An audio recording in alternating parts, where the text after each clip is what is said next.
वजारत दाखिला, खारजा और खजाना किस किस को दें? 3 वजारतों की वजह से पूरी काबीना की तश्कील मुश्किल हो गई। 45 रोज के वजीर आजम ने पूरा दिन मुशावरत में गुजार दिया, लेकिन फिर भी कोई नतीजा ना निकल सका। वजीर आजम ने मजीद इंतजार का कह दिया। काबीना का मुशावरत जारी है और अगले 1-2 दिन में फैसला हो जाएगा। ख्वाजा आसिफ, साद रफीक, सरदार यूसुफ को साबिका कलमदान सौंपे जाने का इम्कान। वजारत खारजा के खाली सिंहासन को भी 4 बरस बाद फुल टाइम वजीर मिलने की तवक्को। चौधरी निसार मजबूत उम्मीदवार। जनरल कादिर बलोच रिटायर्ड को वजारत दाखिला सौंपे जाने का इम्कान।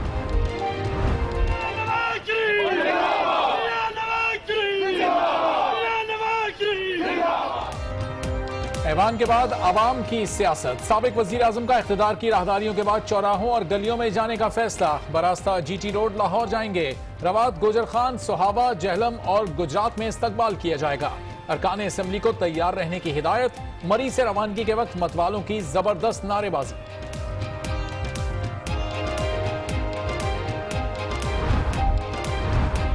शरीफ खानदान के खिलाफ नैब रेफरेंसेस की निगरानी की जिम्मेदारी जस्टिस एजाजुल एहसन के सपुर्द। जस्टिस एजाजुल एहसन की गैर मौजूदगी में जस्टिस एजाज अफजल उबूरी तौर पर निगरानी के फराइज अंजाम देंगे। सुप्रीम कोर्ट ने नैब को 6 हफ्तों में रेफरेंस दायर करने की हिदायत की थी।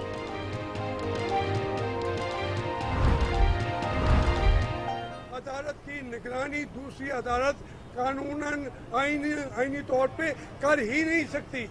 जो ये काम कर रहे हैं वो गलत कर रहे हैं। सीनियर सियासतदान जावेद हाशमी की शरीफ खानदान के खिलाफ केसेस की निगरानी के लिए सुप्रीम कोर्ट के जज की तकर्री की मुखालफत। कहा, दुनिया में ऐसा कहीं नहीं हुआ।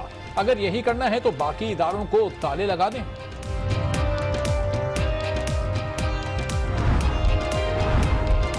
पनामा फैसले के बाद भी सियासी रहनुमाओं का अदलिया पर दबाव बरकरार। तहरीक इंसाफ का JIT रिपोर्ट का वॉल्यूम 10 पब्लिक करने का मुतालिबा। उनके वकील ने पढ़ा और उनके वकील ने उसको देखा, तो उसके बाद मुस्लिम लीग नून वॉल्यूम 10 को खोलने के मुतालबे से दस्तबरदार हो। अमीर जमात इस्लामी सिराजुल हक का पटिशन में दर्ज तमाम अफराद के खिलाफ तहकीकात का मुतालिबा।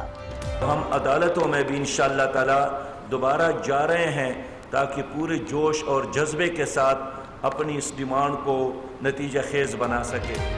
शेख रशीद ने नौ मुंतखब वजीर आजम के खिलाफ LNG स्कैंडल की तहकीकात मंजर आम पर लाने का मुतालिबा कर दिया। 15 साल के लिए जो Q3 के साथ किया है, जिसमें 200 अरब का चूना लगाया।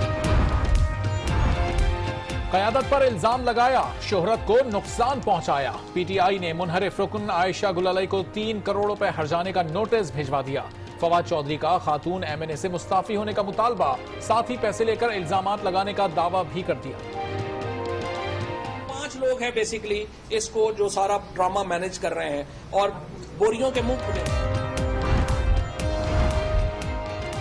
इमरान खान के खिलाफ इल्जामात लगाने पर इंसाफी कारकुन सड़कों पर आ गए। इस्लामाबाद में आयशा गुलालाई के खिलाफ एहतजाज। कप्तान के खिलाफ बलूचिस्तान और पंजाब असेंबली में करारदाद जमा। नाअहल करार देने का मुतालिबा। आयशा गुलालाई ने अपनी अलग जमात बनाने का इंदिया भी दे दिया। सबसे पहले तो मेरा ऑप्शन ये होगा कि मैं अपनी पॉलिटिकल पार्टी बनाऊं जिसमें सिर्फ और सिर्फ खवातीन। कभी भी अपने ऊपर इल्ज़ाम कोई नहीं लगाना चाहती। उसने अगर कुछ कहा है तो उसकी इन्वेस्टिगेशन होनी चाहिए कि क्या हकीकत है, क्या हकीकत नहीं है। आयशा गुलालाई का मामला काबिल अफसोस और काबिल जुर्म है, इसकी तहकीकात होनी चाहिए। खुर्शीद शाह का मुतालबा। हनीफ अब्बासी बोले, इल्जामात की तहकीकात ना हुई तो समझा जाएगा इंसाफ का जनाजा निकल गया।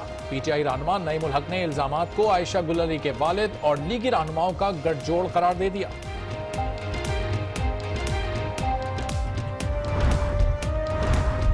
झूठा सर्टिफिकेट देने वाला सादिक और अमीन नहीं होता।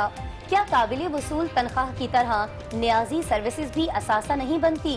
क्या इमरान खान को सब गुनाह मुआफ हैं? सुप्रीम कोर्ट में नाअहली केस में अकरम शेख के दलाइल। किस बुनियाद पर सर्टिफिकेट को झूठा कहें? चीफ जस्टिस का इस्तफसार।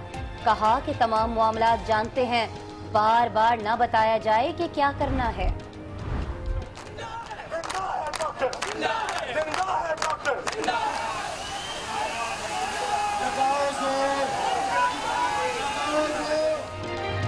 अस्पतालों में नायाब मगर सड़कों पर दस्तयाब। पंजाब में जिद्दी यंग डॉक्टर्स एक बार फिर सरापा एहतजाज। हड़ताल दूसरे रोज भी जारी। इमरजेंसी, ओपीडी और इंडोर सर्विसेज मुअत्तल। मरीज इलाज के लिए दर दर की ठोकरें खाने पर मजबूर। महकमा सेहत की डेडलाइन खत्म, कार्रवाई शुरू कर दी।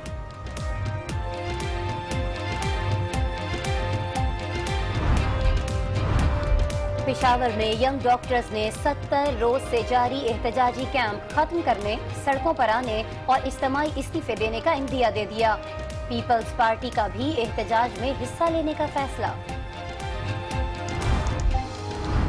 वजीर दाखिला सिंध ने आईजी सिंध के इल्जामात मुस्तरद कर दिए। सुहेल अनवर सयाल की एडी ख्वाजा के शिकायती खत पर तनकीद। कहा किसी पुलिस वाले को हिरासा नहीं किया। अगर पुलिस वालों को नहीं बुलाऊंगा तो क्या डॉक्टर्स को बुलाऊं?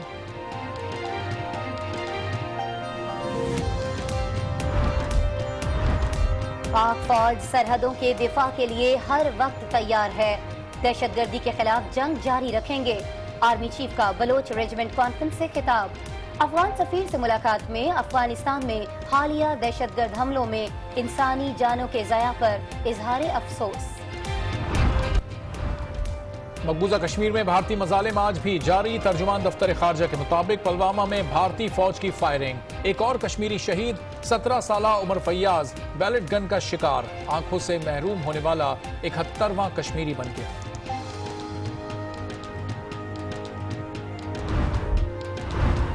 पंजाब और खैबर पख्तूनख्वा में बारिश से निज़ामे जिंदगी मफलूज। ओकाड़ा, जेहलम, चारसद्दा और बन्नू में छतें गिरने और मुख्तलिफ हादिसात में 4 अफराद जाँ बहक, 12 जख्मी। पेशावर और शबकदर में रात भर बारिश के बायस सड़कें तालाब का मंजर पेश करने लगी। ट्रैफिक की रवानी मुतासिर, पैदल चलने वाले भी परेशान। पाकिस्तान की एक और खातून कोहपेमा जुर्रत, आज़म और बहादुरी की मिसाल बन गईं। उज़मा यूसुफ 7027 मीटर बुलंद स्पॉन्टिक चोटी सर करने वाली पहली पाकिस्तानी कोहपेमा बन गईं। अस्सलाम वालेकुम नाजरीन, आज 9 बजे के साथ मैं हूँ आसमा इकबाल। मैं हूँ अरबाब जहांगीर। सबसे पहले एक नजर आज के बुलेटिन के अहम मौज़ूआत पर। 45 दिन रहा, 45 महीने का काम करूंगा।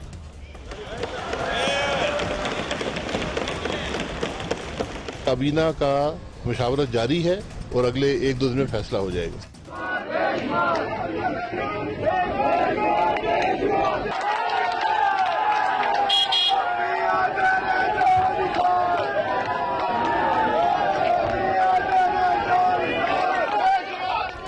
काबीना का मरहला मुकम्मल हो जाएगा, उसके बाद तशरीफ ले जाएगी।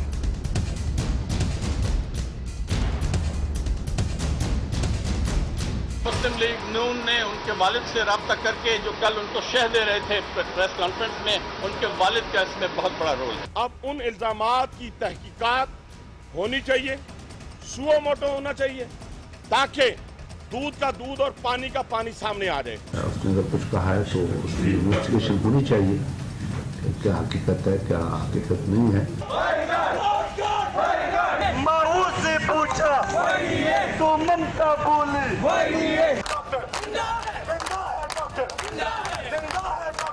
बैठे हुए हैं, ना कोई डॉक्टर है ना कोई सहूलत है। मैं सरगोदे से आया हूँ यहाँ इलाज के लिए, अगर डॉक्टर नहीं है मुझे परेशानी तो होगी ना। सुबह 8 बजे आए हैं तो कोई मसला नहीं होना, बैठ के उनका 11 बजे आएंगे, 11 बजे भी नहीं।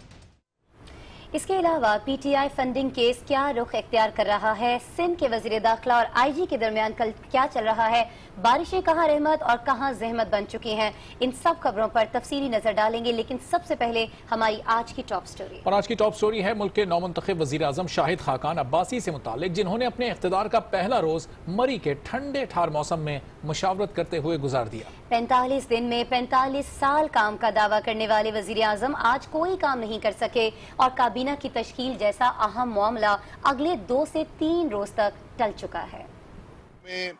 वज़ीर आज़म तो बदल सकता है, लेकिन पॉलिसी जो है वो बरकरार रहती है।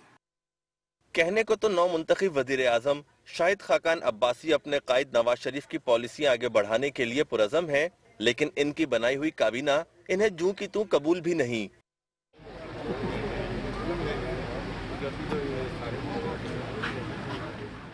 वजारत उज़्मा का पहला रोज मरी के ठंडा ठार कमरों में होने वाले घंटों तवील मुशावरत में गुजर गया, ताहम वो भी नाकाम रही। वजीर आज़म शाहिद खाकान अब्बासी, नवाज शरीफ, शहबाज शरीफ, इसहाक डार, चौधरी निसार समेत तमाम बड़े रहनुमाओं की इस अहम मुशावरत में काबीना के लिए कई पुराने और नए नामों की तजवीज़ आईं, ताहम किसको कौन सा कलमदान सौंपना है इसका फैसला ना किया जा सका। ये फैसले उन्होंने भी करने हैं, हमने भी करने हैं, ये सब मिलकर मुशावरत जारी है, काबीना का मुशावरत जारी है और अगले 1-2 दिन में फैसला हो जाएगा। जराए का कहना है कि 3 वजारतें नए वजीर आज़म के लिए मसला बनी हुई हैं। उनमें सबसे बड़ा मसला वजारत दाखिला का है, क्योंकि चौधरी निसार को वजारत खारजा का कलमदान सौंपे जाने का इम्कान है, जबकि इनकी जगह जनरल अब्दुल कादिर रिटायर को वजीर दाखिला बनाने की तजवीज है। ताहम इस पर भी अब तक हतमी फैसला नहीं हुआ। तीसरी वजारत जो मसला बनी हुई है वो वजारत खजाना है। इसहाक डार के खिलाफ नैब रेफरेंस के बाइस इनका मुतबादिल तलाश किया जा रहा है। कई नाम तजवीज किए गए लेकिन फैसला ना हो सका। इजलास में ख्वाजा आसिफ, ख्वाजा साद रफीक और सरदार यूसुफ को उनके साबका कलमदान सौंपने पर भी मुशावरत की गई, जबकि इस बार कुछ नए नामों को भी वजारतें दिए जाने का इम्कान है। 45 दिन रहा, 45 महीने का काम करूंगा। 45 रोज के वजीर आजम पहले दिन तो कोई काम नहीं कर सके, देखना ये है बाकी 44 रोज में क्या वो काम कर जाएंगे। उधर साबिक वजीर आजम मियां मोहम्मद नवाज शरीफ ने ऐवान की राहदारियों से निकलने के बाद अब आम चौराहों और गलियों में आने का फैसला कर लिया है। साबिक वजीर आजम जल्द मरी से बरास्ता GT रोड लाहौर का सफर तय करेंगे। लीगी क़यादत ने अरकान कौमी और सूबाई असम्बलियों को इस्तकबाल की तैयारियों की हिदायत कर दी है। साबिक वजीर आजम मियां मोहम्मद नवाज शरीफ ने मरी के पहाड़ों और ठंडे मौसम से निकलकर सियासी गर्मा गर्मी में उतरने का फैसला कर लिया है। नवाज शरीफ जल्द मरी से अपने सियासी गढ़ लाहौर जाएंगे, जिसके लिए लीगी क़यादत ने GT रोड का इंतखाब कर लिया है, जहां से होते हुए साबिक वजीर आजम लाहौर पहुंचेंगे। नवाज शरीफ का ये सफर कब शुरू होगा, वजीर आजम शाहिद खाकान अब्बासी ने कुछ यूं बताया। नवाज शरीफ साहब जाएंगे जब काबीना का मरहला मुकम्मल हो जाएगा, उसके बाद तशरीफ ले जाएंगे। मुमकिना प्रोग्राम के मुताबिक नवाज शरीफ GT रोड पर अवाद, गोजर खान, खारिया और गुजरात में अवाम से खिताब करेंगे, जिसके लिए लीगी क़यादत ने मुकामी रहनुमाओं को हिदायत जारी कर दी हैं। सोहावा, जहलम, सराय आलमगीर और लाला मूसा में भी हजारों मतवाले मियां नवाज शरीफ के इस्तकबाल के लिए सड़कों पर आएंगे। नवाज शरीफ जगह जगह इस्तकबालिया कैंप्स और रैलियों से खिताब के बाद लाहौर पहुंचकर अपना आखिरी खिताब फरमाएंगे। सराय के मुताबिक लीगी क़यादत की हिदायत के बाद मुकामी क़यादत और तंजीमों ने नवाज शरीफ के इस्तकबाल की तैयारियां शुरू कर दी हैं। ताहम नवाज शरीफ के इस तरह लाहौर जाने का हतमी फैसला सिक्योरिटी क्लियरेंस से ही मशरूत है। सुप्रीम कोर्ट के जज जस्टिस एजाजुल एहसन को पनामा केस के फैसले पर अमल दरामद की जिम्मेदारी सौंप दी गई है। जस्टिस एजाज अफजल उबूरी तौर पर निगरान जज के फराइज सर अंजाम देंगे। रजिस्ट्रार सुप्रीम कोर्ट के दफ्तर के मुताबिक चीफ जस्टिस ऑफ पाकिस्तान ने पनामा फैसले पर अमल दरामद यकीनी बनाने के लिए जस्टिस एजाजुल हसन को निगरान जज मुकर्रर कर दिया है। जस्टिस एजाजुल हसन 2 हफ्ते के लिए रुख्सत के बाइस जस्टिस एजाज अफजल को अबूरी तौर पर निगरान जज की जिम्मेदारियां दी गई हैं। सुप्रीम कोर्ट के 5 रुकनी बेंच ने पनामा मुकदमे के हतमी फैसले में साबिक वजीर आजम नवाज शरीफ और इनके बच्चों समेत इसहाक डार के खिलाफ नैब को रेफरेंस दायर करने का हुक्म दिया था। इस हुक्म में शरीफ खानदान के खिलाफ हुदैबिया रेफरेंस से मुताल्लिक अपील भी दायर होना है। सीनियर सियासतदान जावेद हाशमी ने शरीफ खानदान के खिलाफ केसेस की निगरानी के लिए सुप्रीम कोर्ट के जज की तकर्री की मुखालफत कर दी है। मुल्तान में प्रेस कॉन्फ्रेंस करते हुए उन्होंने कहा कि ऐसा दुनिया की तारीख में पहली बार हुआ है। ये तयशुदा कानून है कि एक अदालत की निगरानी दूसरी अदालत कानूनन आईनी तौर पे कर ही नहीं सकती। जो ये काम कर रहे हैं वो गलत कर रहे हैं। वो इस हमारे सुप्रीम कोर्ट के वकार की बेखुनी कर रहे हैं, उसकी बुनियादें हिला रहे हैं। हाँ, वो जो जज भी हो उस पर भी तौहीन अदालत लगनी चाहिए, सिर्फ हम पे नहीं लगती, उन पे भी लगनी चाहिए।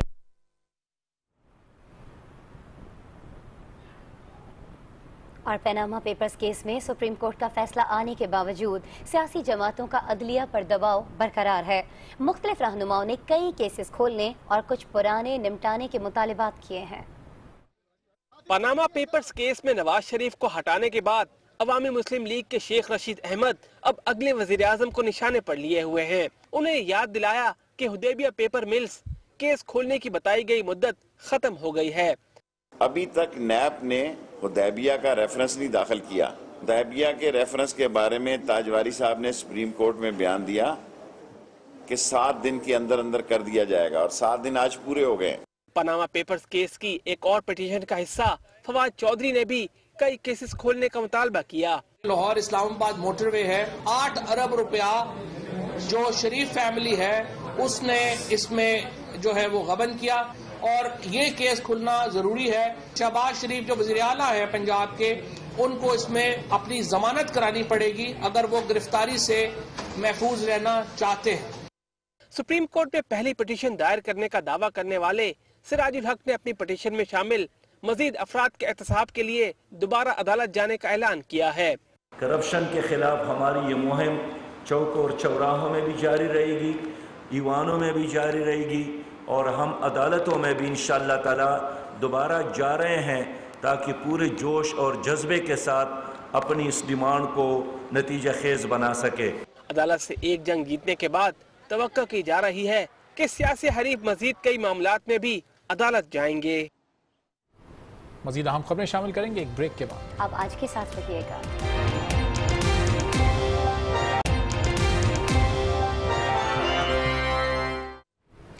Welcome back. न्यूज़ शो में बात करेंगे पीटीआई को छोड़ने वाली आयशा गुलालाई की, जिन्होंने अपनी पार्टी बनाने का इंदिया देते हुए एक बार फिर ये दावा किया है कि इमरान खान पर इल्जामात के तमाम सबूत उनके पास मौजूद हैं और उन्होंने कहा कि वो वक्त आने पर ये पेश करेंगी। आज न्यूज़ के program news R with Nazia में उन्होंने गुफ्तगू की और कहा कि खैबर पख्तूनख्वा में करप्शन के नए खाते भी खुल चुके हैं। बिलियन ट्री सुनामी प्रोजेक्ट में बड़ी करप्शन के इल्जामात उनकी जानिब से लगाए गए। आपने लगाया है, बारे सबूत आप पर होगा। देखिए, वो वक्त आने पर मेरे पास मैं बिल्कुल उसको करूंगी, मैं देखूंगी और बिल्कुल वो जा सकते हैं, कर सकते हैं और सबूत हमारे पास हैं क्योंकि मैं किसी से भी इस चीज़ में नहीं डरती हूँ। एविडेंस है हमारे पास, डॉक्यूमेंटल प्रूफ्स है हमारे पास। बिलियन ट्री सुनामी में कितनी करप्शन हुई है, उनके जो बाकायदा जो उनके ठेकेदार हैं बिलियन ट्री सुनामी के, उनके पास डॉक्यूमेंट्स हैं। लोगों ने कहा कि आप किस पार्टी को, पीएमएलएन को शायद ज्वाइन कर रही हैं। हमारी पार्टी के कुछ लोगों ने बहुत एक अजीब सी कोई सर पैर उसका नहीं था, वो बात की कि पीएमएलएन ज्वाइन कर रही है। मैं तो सबसे पहले तो मेरा ऑप्शन ये होगा कि मैं अपनी पॉलिटिकल पार्टी बनाऊं जिसमें सिर्फ और सिर्फ खवातीन हो, विमेन एम्पावरमेंट पार्टी हो। उधर पाकिस्तान तहरीके इंसाफ ने मुनहरिफ रुकने कौमी असम्बली आयशा गुलालाई के इल्जामात पर 3 करोड़ रुपए हर्जाने का नोटिस भिजवा दिया है। पीटीआई के तर्जुमान फवाद चौधरी ने कहा कि आयशा बेबुनियाद इल्जाम लगाने पर मुआफी मांगे और असम्बली की नशस्त से इस्तीफा दें। मुनहरिफ रुकन आयशा गुलालाई के इल्जामात पर तहरीक इंसाफ ने लीगल एक्शन ले लिया। क़यादत के खिलाफ इल्जामात पर आयशा गुलालाई को 3 करोड़ रुपए हर्जाने का नोटिस भिजवा दिया। लाहौर में प्रेस कॉन्फ्रेंस करते हुए फवाद चौधरी का कहना था कि आयशा गुलालाई ने इमरान खान के किरदार कुशी की भौंडी कोशिश की। वो असम्बली की नशस्त से इस्तीफा दे और बेबुनियाद इल्जाम लगाने पर फौरी माफी मांगे। आज जहांगीर तरीन साहब ने, जो सेक्रेटरी जनरल है पाकिस्तान तहरीक इंसाफ के, उन्होंने उन्हें एक नोटिस जारी किया है जिसमें उनसे ये कहा गया है कि वो अपनी नशिस्त से फौरी तौर के ऊपर इस्तीफा दें और अगर वो इस्तीफा नहीं देती तो फिर जाहिर है कि आर्टिकल 63A के तहत हम इलेक्शन कमीशन ऑफ पाकिस्तान को ये कहेंगे कि वो इनकी सीट को डी नोटिफाई कर दें। आयशा गुलालाई के इल्जामात पर पीटीआई इस्लामाबाद के खवातीन भी सड़कों पर आ गई और खातून रुकने असम्बली के खिलाफ शदीद एहतजाज किया। पेशावर और कराची के रहनुमाओं ने भी आयशा गुलालाई के इल्जामात पर प्रेस कॉन्फ्रेंस की और उनसे माफी मांगने और इस्तीफा देने का मुतालबा किया कि इस बात से हमारे दिलों की बहुत तकलीफ पहुंची है और दिल आज़ारी हमारी हुई है और मैं आयशा बीबी को ये कहना चाहती हूँ कि पार्टियां कोई भी तब्दील करे, लेकिन इसका मतलब ये नहीं है कि आप किसी और पार्टी में जाके आप पार्टी के लोगों पे या पार्टी की चेयरमैन पे आप इल्ज़ामात लगाएं। उधर खातून रुकन कौमी असम्बली के इल्जामात पर पंजाब और बलूचिस्तान असम्बली में भी करारदादें जमा करा दी गयी, जिसमें आयशा गुलालाई के इल्जामात की तहकीकात और PTI चेयरमैन के खिलाफ कार्रवाई का मुतालबा किया गया है। पीपल्स पार्टी और मुस्लिम लीग नून ने रुकन कौमी असम्बली आयशा गुलालाई के इल्जामात की तहकीकात का मुतालबा कर दिया है, जबकि तहरीक इंसाफ के तर्जुमान नईम उल हक ने इल्जामात को आयशा गुलालाई के वालिद और नून लीग के रहनुमाओं का गठजोड़ करार दे दिया। रुकन कौमी असम्बली आयशा गुलालाई के इल्जामात पर सियासी हलकों की जानिब से भी भरपूर रद्द-ए-अमल आया। अपोजिशन लीडर खुर्शीद शाह ने पहले तो मामले को निजी नौयत का करार दिया, ताहम फिर इस पर वजाहत का भी तकाजा किया। औरत है और औरत कभी भी अपने ऊपर इल्ज़ाम कोई नहीं लगाना चाहती। उसने अगर कुछ कहा है तो उसकी इन्वेस्टिगेशन होनी चाहिए, क्या हकीकत है क्या हकीकत नहीं है। मुस्लिम लीग नून के रहनुमा हनीफ अब्बासी ने भी मौका हाथ से न जाने दिया और कप्तान से पूरी कौम और खवातीन से माफी मांगने का मुतालबा कर दिया। कौम तुमसे तकादा कर रही है, कौम की बेटी ने कल तकादा किया, ये दाएं बाएं कौम की बेटियां खड़ी ये तकादा कर रही हैं, सारी कौम की बेटियां तकादा कर रही हैं कि पूरी कौम से माफी मांगो। PTI रहनुमा नईम उल हक ने सारे मामले को हुक्मरान जमात की कारस्तानी करार दिया और कहा कि नून लीग वालों ने ये काम खवातीन रुकन के वालिद के जरिए कराया। मुस्लिम लीग नून ने उनके वालिद से रब्ता करके जो कल उनको शह दे रहे थे प्रेस कॉन्फ्रेंस में, और पता नहीं उनको क्या क्या ऑफर करके आयशा के मुंह से ऐसी बातें उगलवाई हैं, उनके वालिद का इसमें बहुत बड़ा रोल है। सियासी रहनुमाओं का मौक़िफ़ अपनी जगह, लेकिन तमाम रहनुमा गुलालाई के इल्जामात की तहकीकात पर मुत्तफिक हैं। बड़ी खबर है, इमरान खान अपने ऊपर लगाए गए इल्जामात पर बोल पड़े हैं। सोशल मीडिया पर उनकी जानिब से एक बयान जारी किया गया है और कहा यह गया है इमरान खान की जानिब से इस पैगाम में कि मेरा ये चैलेंज है शरीफ फैमिली और मीर शकील उर रहमान माफिया को, जितना बुरा कर सकते हैं करें, मैं और मेरी पार्टी उतनी ही मजबूत होगी इंशाअल्लाह भी कहा गया है। इस तमाम पैगाम के बाद इमरान खान की जानिब से एक बार फिर से आपको आगाह करेंगे कि इमरान खान पर जो इल्जामात लगाए गए थे आयशा गुलालाई की जानिब से, उन इल्जामात पर उन्होंने जवाब दिया है और कहा यह है कि मैं चैलेंज करता हूं शरीफ फैमिली को और मीर शकील उर रहमान को कि जितना बुरा वो मेरे साथ कर सकते हैं करें, उनकी तमाम कोशिशों के बावजूद मैं और मेरी पार्टी मजीद मजबूत होगी। इमरान खान के खिलाफ सुप्रीम कोर्ट में मुस्लिम लीग नून के मुकदमे की समाअत में नवाज शरीफ की नाअहली वाले अदालती फैसले की बाज़गश्त भी सुनाई दी गई। मुकदमे के मुद्दई वकील ने न्याजी सर्विसेज को काबिल वसूल तनख्वाह जैसा असासा करार दिया, जबकि जजेस ने रिमार्क्स में कहा कि पार्टी फंड्स की हतमी तहकीकात अदालत तो नहीं कर सकती। चीफ जस्टिस साकिब निसार की सरबराही में सुप्रीम कोर्ट के 3 रुकनी बेंच ने तहरीक इंसाफ की क़यादत के खिलाफ मुस्लिम लीग नून के हनीफ अब्बासी के मुकदमे पर समाअत की। हनीफ अब्बासी के वकील अकरम शेख ने दलाइल में कहा कि पार्टी फंड्स का झूठा सर्टिफिकेट देने वाला सादिक और अमीन नहीं होता। चीफ जस्टिस ने कहा कि पार्टी सरबराह का सर्टिफिकेट उन फंड्स का होता है जो उन्हें यहाँ मौसूल हो। अकरम शेख ने कहा कि 28 जुलाई के फैसले से अदालत की जिम्मेदारी बढ़ गई है। चीफ जस्टिस ने कहा कि अदालत तमाम मामलात से अच्छी तरह आगाह है, क्या करना है ये बार बार ना बताया जाए। फंडिंग मामले की तहकीकात अदालत खुद तो नहीं कर सकती। इस हद तक तो मुत्तफिक हैं कि गैर मुल्कियों से फंड्स नहीं लिए जा सकते। अकरम शेख ने न्याजी सर्विसेज पर दलाइल में कहा कि इस कंपनी को टैक्स और इंतखाबी गोशवारों में जाहिर करना जरूरी था। क्या काबिल वसूल मामले की तरह न्याजी सर्विसेज भी असासा नहीं बनती? जस्टिस उमर अता ने कहा कि न्याजी सर्विसेज से मुतल्लिक हकाइक गैर वाज़े हैं। बाद में मुकदमे की समाअत 1 दिन के लिए मुलतवी कर दी गई। न्यूज़ शो में भी हम एक ब्रेक लेंगे और इस ब्रेक के बाद आपसे शेयर करेंगे पंजाब में मरीज फिर ख्वार,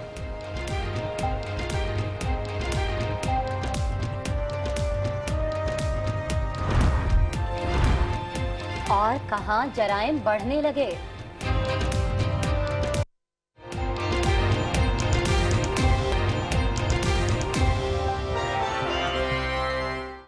वेलकम बैक। मजीद खबरें शामिल करते हैं। पंजाब में यंग डॉक्टर्स की दूसरे रोज भी हड़ताल के बायस सरकारी अस्पतालों में इमरजेंसी समेत तमाम सर्विसेज मुअत्तल होने से मरीज रुल गए। अस्पताल इंतजामिया सीनियर डॉक्टर्स को लाने पर मजबूर हो गई है, जबकि महकमा सेहत की जानिब से दी गई डेडलाइन खत्म होने के बाद हड़ताली डॉक्टर्स के खिलाफ महकमाना कार्रवाई का आगाज कर दिया गया है। सूरत हाल क्या है, हुमा भट्ट बताएंगी। रस्सी चल गई मगर बल ना गया। डॉक्टरों को GOR से मारकर भगाया, धरना खत्म करवाया, मगर हड़ताली डॉक्टरों ने शेवा न बदला। फिर तमाम सरकारी अस्पतालों में इमरजेंसी समेत तमाम सर्विसेज मुअत्तल करके मरीजों की मुश्किलात में इजाफा कर दिया। अस्पतालों में घंटों इंतजार करके वापस लौटते मरीज डॉक्टरों और हुकूमत को दुहाइयां देने पर मजबूर हो गए। कोई भी अंदर डॉक्टर उसको चेक करने वाला नहीं है। वो आगे जो रिसेप्शन पे हैं लोग वो कह रहे हैं आप बैठना है बैठ जाएं, आपकी मर्जी है। डॉक्टरों के आने का कोई पता नहीं, कोई टाइम नहीं है। बस बहुत परेशानी हो रही है, कभी इधर जा रहे हैं कभी इधर जा रहे हैं, कभी किसी के पास नहीं सुनाई दे रहा। डॉक्टर मसीहा होते हैं, इस तरह इंसान की जान बचाने के बजाय परेशान करते हैं। ये क्या हो गया इस तरह। दूसरी जानिब सरकारी अस्पतालों में सीनियर डॉक्टर्स ने काम करना शुरू कर दिया है, लेकिन हड़ताली डॉक्टर्स कहते हैं चला कर देख लें अस्पताल उनके बगैर कैसा चलता है, मगर फिर भी मुज़ाकरात के लिए तैयार हैं। सीनियर रजिस्ट्रार बैठे हुए हैं, मरीजों को देखा जा रहा है, मरीजों को कोई प्रॉब्लम नहीं है। वो यंग डॉक्टर्स ही हैं जो इतना बर्डन बर्दाश्त कर रहे हैं, 24-24, 48-48 घंटे लगातार ड्यूटीज़ कर रहे हैं। हम देखते हैं कि ये सीनियर्स बेचारे कब तक करते हैं। फैसलाबाद के अलाइड और मुल्तान के निश्तर अस्पताल समेत सूबे के दीगर सरकारी अस्पतालों में भी डॉक्टर्स ने अपनी रविश बरकरार रखी। महकमा सेहत की जानिब से यंग डॉक्टर्स को दिए गए अल्टीमेटम का वक्त भी खत्म हो गया, जिसके बाद उनके खिलाफ महकमाना कार्रवाई का आगाज कर दिया गया है। हुमा भट्ट, आज न्यूज़, लाहौर। पेशावर में यंग डॉक्टर्स ने 70 रोज से जारी एहतजाजी कैंप खत्म करके सड़क पर आने और एहतजाजी इज्तिमाई इस्तीफा देने का इंदिया दे दिया है। एहतजाज में पीपल्स पार्टी ने भी हिस्सा लेने का फैसला किया। देखते हैं पेशावर से आसिफ शहजाद की रिपोर्ट। पेशावर में यंग डॉक्टर्स एक बार फिर सरापा एहतजाज बन गए। लेडी रीडिंग अस्पताल में एहतजाजी मुजाहरा करते हुए इंतजामिया के खिलाफ खूब नारेबाजी की।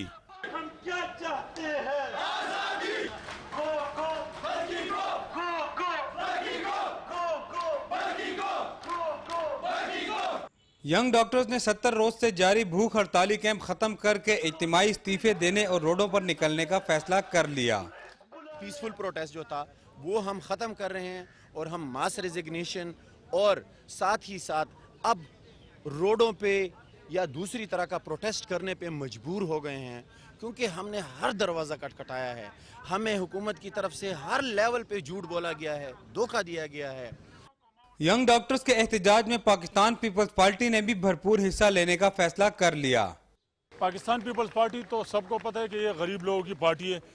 जब तक इन गरीब लोगों को अपना हकूक नहीं मिलेंगे तब तक हम लोग के साथ शाना बशाना खड़े होंगे। और ये डॉक्टर जो जायज़ अपनी डिमांड कर रहे तो इन लोगों को अपने हकूक देने चाहिए। यंग डॉक्टर्स ने अपने जनरल कौंसिल का इजलास तलब करते हुए हुकूमत को मुतालबात के हल के लिए 3 दिन की डेडलाइन देते हुए एहतजाज को वुसअत देने की धमकी भी दी है। आसिफ शहजाद, आज न्यूज़, पेशावर। बात करेंगे वज़ीर दाखिला सिंध सुहेल अनवर खान सियाल की, जिनका कहना है कि कराची में जराइम की रोकथाम में नाकामी पर 7 SHOs को फारिग कर दिया गया।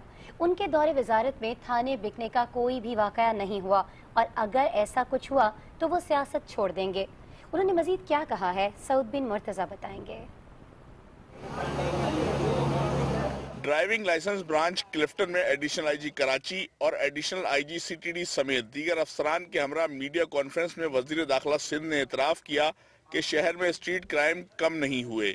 पुलिस का अपना चार्ट होता है, CPLC का क्राइम, स्ट्रीट क्राइम जो है वो रिड्यूस हुआ है, उसके बावजूद काम करने की गुंजाइश है।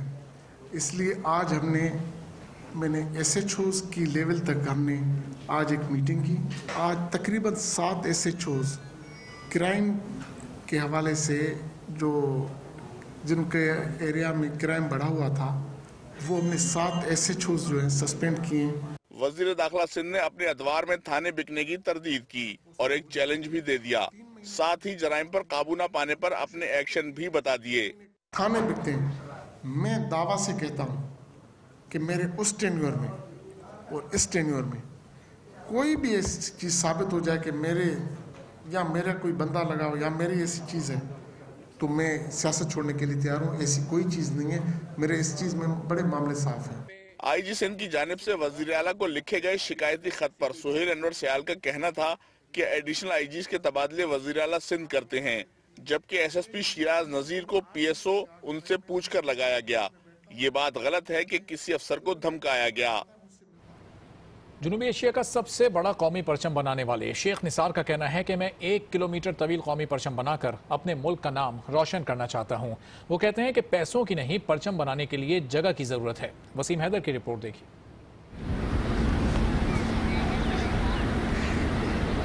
गुज़िश्ता रोज मज़ार कायद पर दिखाए जाने वाला जनूबी एशिया का सबसे बड़ा कौमी परचम कराची के शेख निसार ने बनाया है। ये परचम 14 अगस्त को इस्लामाबाद में लहराया जाएगा। शेख निसार परचम वाले का कहना है कि परचम बनाने का शौक पैसे कमाने के लिए नहीं बल्कि मुल्क से मोहब्बत और अकीदत है। उनकी ख्वाहिश है कि वो 1 किलोमीटर तवील कौमी परचम बनाएं। मैं 1 किलोमीटर कौमी परचम बनाना चाहता हूँ, ऐसा रिकॉर्ड बनाना चाहता हूँ जो बरसों को तोड़ ना सके। तो वो उसके लिए मैं जद्दोजहद में लगा हूँ। इदारों को भी लिख रहा हूँ और उसको भी लिख रहा हूँ, अपना हुकूमती इदारों को भी लिख रहा हूँ, प्राइवेट इदारों को भी लिख रहा हूँ। शेख निसार इससे पहले कराची के इलाके पाकिस्तान चौक पर सबसे बड़ा कौमी परचम लगा चुके हैं। जनूबी एशिया का लहराने वाला सबसे बड़ा कौमी परचम बनाने वाले शेख निसार परचम वाले का कहना है कि वो 1 किलोमीटर तवील कौमी परचम बनाकर अपने मुल्क का नाम दुनिया भर में रोशनास कराना चाहते हैं। वसीम हैदर, आज न्यूज़,